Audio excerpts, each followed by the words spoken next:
1. Djokovic is a step above the field. Novak Djokovic underwent surgery on his right elbow after last year's Australian Open, and a return to the top of the sport was no guarantee. Last May, Djokovic's record for the season sat at 6-6. Just 8 months later, Djokovic is the clear no. 1 player in the ATP rankings. On Monday, when the new standings are released, Djokovic will lead world number 2 Nadal by 2,635 points and world no.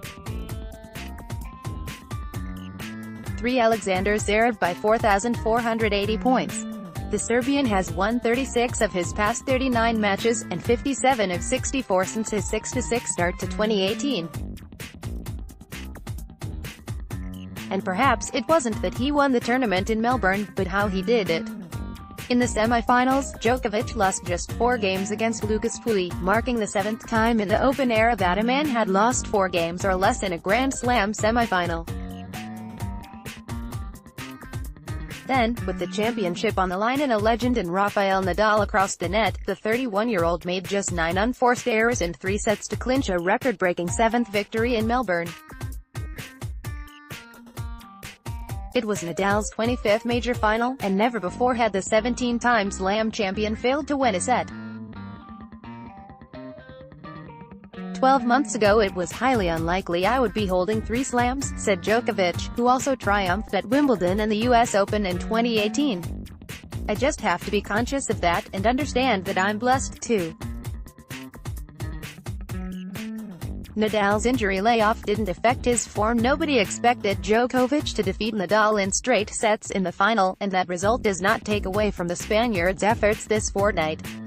After all, when he arrived at the Australian Open, Nadal had not played a tour-level match since retiring in last year's US Open semi-finals against Juan Martín del Potro. You would not have been able to tell that Nadal missed 4 months by watching him bulldoze his way through the bottom half of the draw. The world number 2 did not drop a set en route to the final, the 7th time he has done so at a major. And most importantly, Nadal looks fit and ready for another strong season on the ATP Tour. He holds a 116-15 record since the start of the 2017 Australian Open, so a loss against Djokovic won't dim his spirits. I had a great 2 weeks, being honest, I can't be sad, Nadal said. I played against a player that today was better than me. There's no doubt about that. That's all. 3.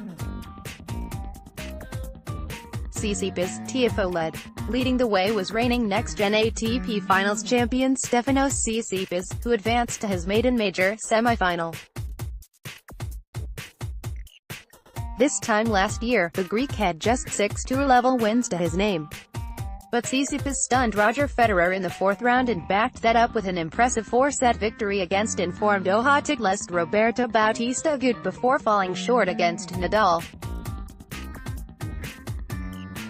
On Monday, Tsitsipas will climb to a career-high number 12 in the ATP rankings, 52 weeks on from sitting at no. 83. Francis Tiafoe also made his biggest breakthrough yet, battling to his first Slam quarterfinal.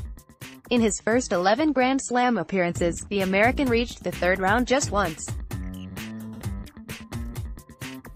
So beating 5th seed Kevin Anderson and 2017 Nitto ATP Finals champion Grigor Dimitrov en route to the last 8 was impressive.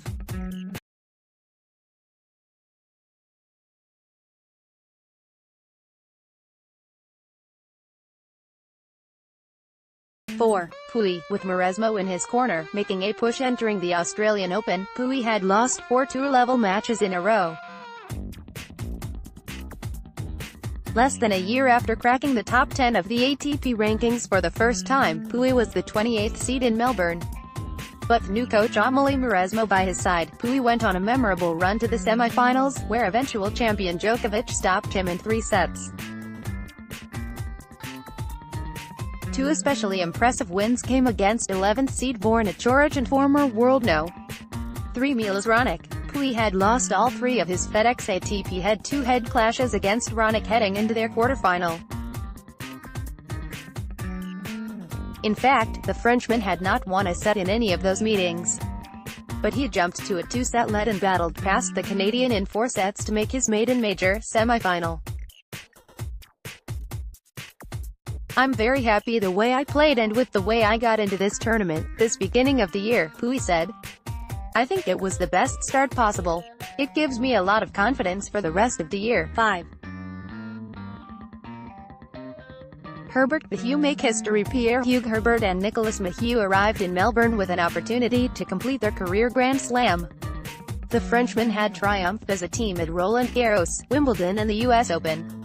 But an Australian Open trophy was still missing from their trophy cases. After battling through 3 setters in the second and third round, Herbert and Maheu found their stride, winning their final 8 sets of the tournament to capture glory on Rod Laver Arena, ultimately defeating 2-time Nadal ATP Finals winners Henri Continent and John Peers.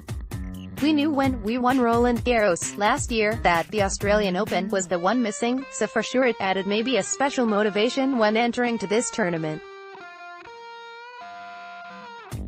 After, it's always tricky because when you want something, you have to make the good decisions and to be in the good state of mind to be good on court," Herbert said. "I think we wanted it, but we also wanted to be good on court in each match and we focused on the game, and that's why maybe today we could achieve what we achieved here at the Australian Open."